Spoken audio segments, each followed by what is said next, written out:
नमस्ते, प्रणाम। आप देख रहे हो हॉरर स्टोरी। मैं आपको बताने जा रहा हूँ छठवां भाग, जिसमें जिन कमरे के अंदर था, अर्जुन को खींच के ले जा रहा था। इसके बारे में आगे क्या हुआ वो तो मैं आपको सीधी कहानी सुनाता हूँ। एक बार वीडियो को लाइक शेयर सब्सक्राइब जरूर करें, अच्छी लगी हो तो।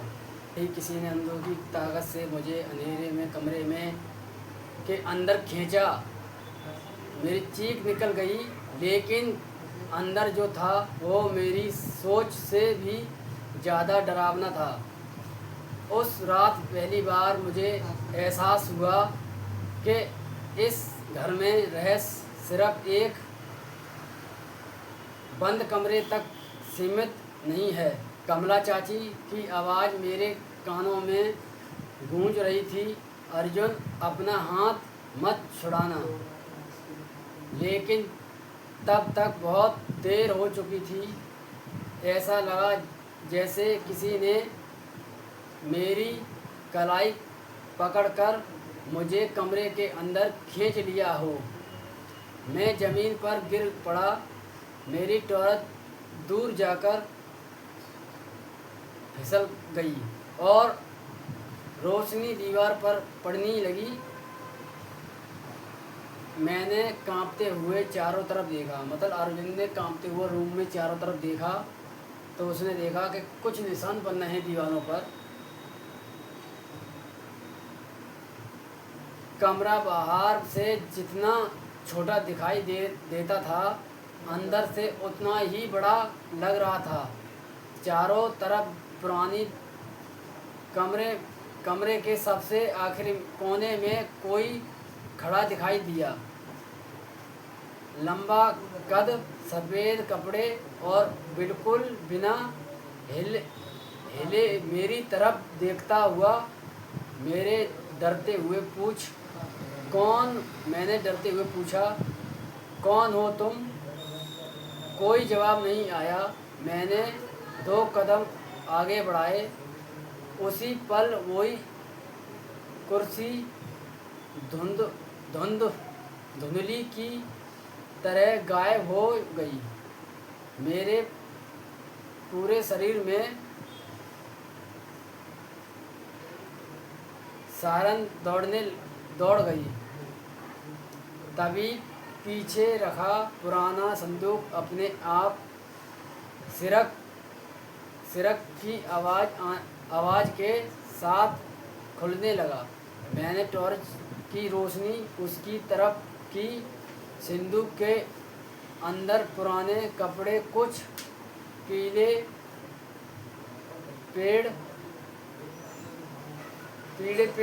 पेज की कागज और एक लोहे का छोटा डिब्बा रखा था। मैंने कांपते हाथों से डिब्बा उठाया। जैसे ही उसे खोला, पुराने कमरे में जोर की हवा चलने लगी। टॉर्च बुझ गई। जब टॉर्च बुझ गई तो आप लोग ना मेरा चैनल को सब्सक्राइब और लाइक शेयर जरूर किया करें, कमेंट भी किया करें। ऐसी वीडियो देखने के लिए मैं ऐसी वीडियो रोज लाऊंगा।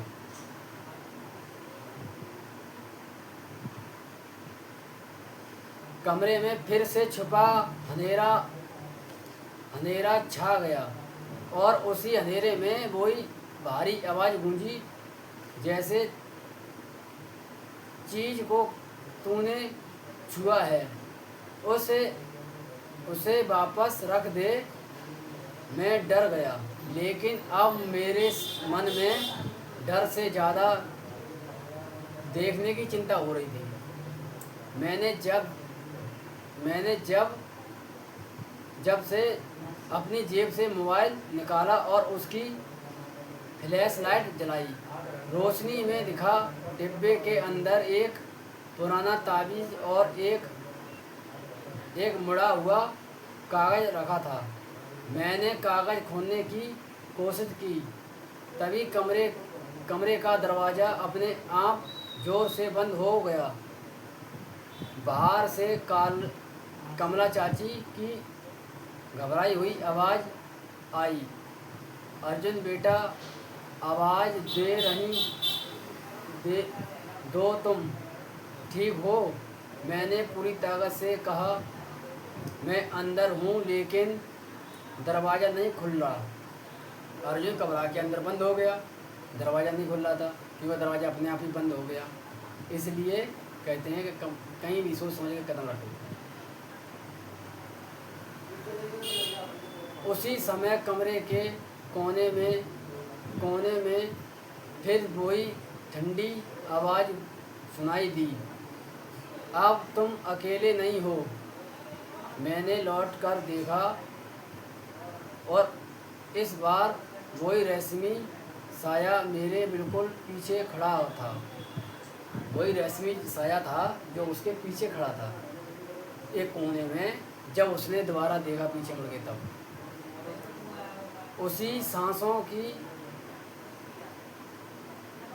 धड़क मुझे अपने कंधे पर महसूस हो रहा था।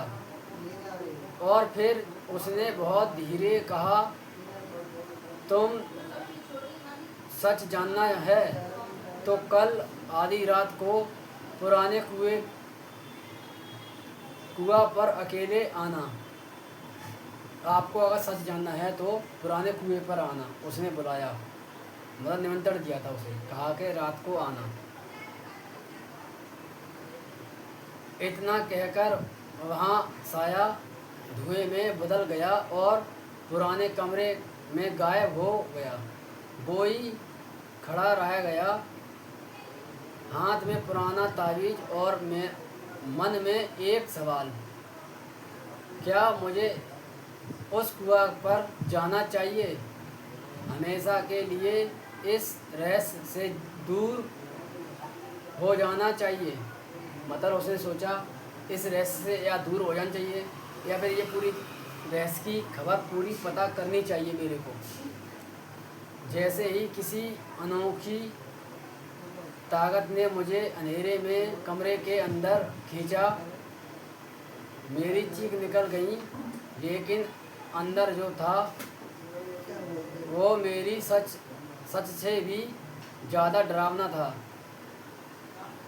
रात पहली बार मुझे एहसास हुआ कि इस बार घर का रहस्य सिर्फ एक सिंदूक बंद कमरे का सीमित था। जय हिंद। ऐसी वीडियो देखने के लिए लाइक शेयर सब्सक्राइब जरूर करें।